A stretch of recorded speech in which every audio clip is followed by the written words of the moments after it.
Okay, so the embryo transfer. It is such a huge moment, right? It's so exciting, so full of hope, and let's be real, it can be pretty nerve-wracking. So after all that buildup, once it's actually done, the big question is, now what? Well, that's exactly what we're going to break down today. We'll give you a clear, step-by-step roadmap for all the days and weeks to come. This is the big question, isn't it?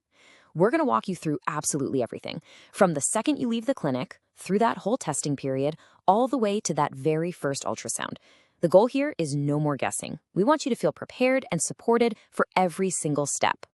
All right, let's start at the very beginning, the first few days. Right after the transfer, it is all about rest and recovery. The whole idea is to create the absolute best, most welcoming environment for that little embryo to implant. So, what does that actually look like in practice? Now, your doctor is always going to give you your own specific instructions, but a really common protocol looks something like this. Day 1, it's all about complete rest. Seriously, get cozy, put your feet up, and just relax. Then, on day 2, you can start to introduce some light walking. We're talking very gentle movement here. And from day 3 on, the idea is to just gradually, slowly return to your normal routine. And here's a fun little tidbit that comes up a lot. It's almost become a tradition for intended parents and surrogates to grab some French fries on the way home. You know, it's just this small, salty, delicious way to mark a massive milestone. And honestly, it just adds a little bit of fun to what can be a really stressful day. So as you're slowly getting back to normal, there are some definite don'ts to keep in mind. Number 1. No intense exercise. Alcohol and smoking are, of course, off the table. A big one is no hot tubs or saunas. You really want to avoid raising your core body temperature. And finally, no heavy lifting. It's all about protecting that tiny embryo during the super delicate early stage. Okay, so you've made it through those first few days of rest. Now comes what is, for many people, the hardest part, the waiting game. That wait for the first real answers. So let's talk about the next step, testing for pregnancy. So here's a rough timeline for you.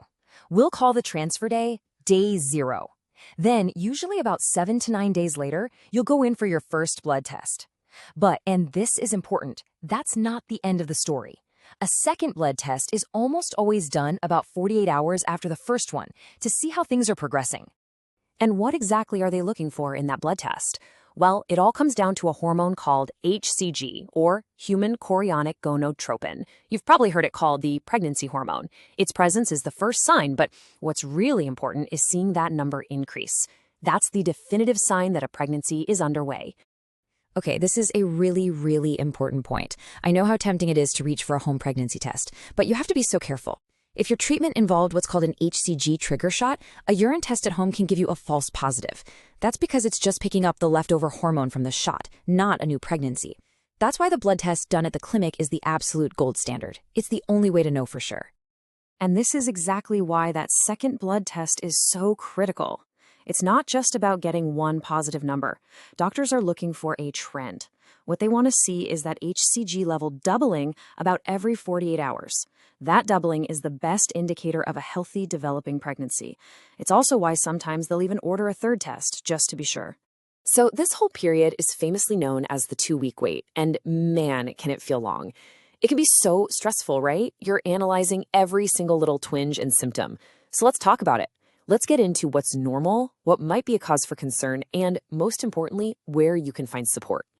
This is so helpful for trying to manage that anxiety.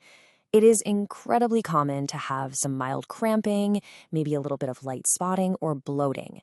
And yeah, it can be super worrying, but a lot of the time it's totally normal. The key is knowing what to look out for. If you ever experience heavy bleeding or any kind of severe pain, that's your signal to call your clinic right away.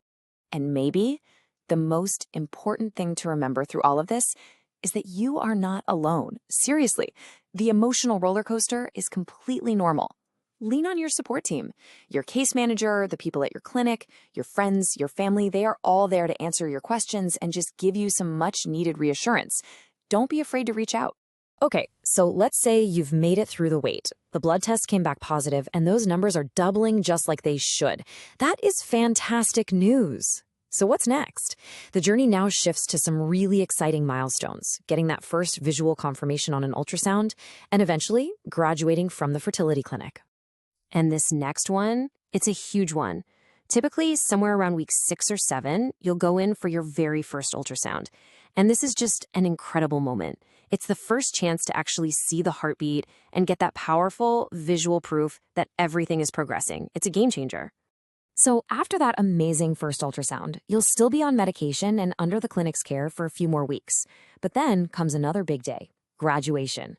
Usually around the 10 to 12 week mark, once your hormone levels are stable and everything looks good, you officially graduate from your fertility clinic. And that's when you transition over to a regular OBGYN for the rest of your pregnancy care.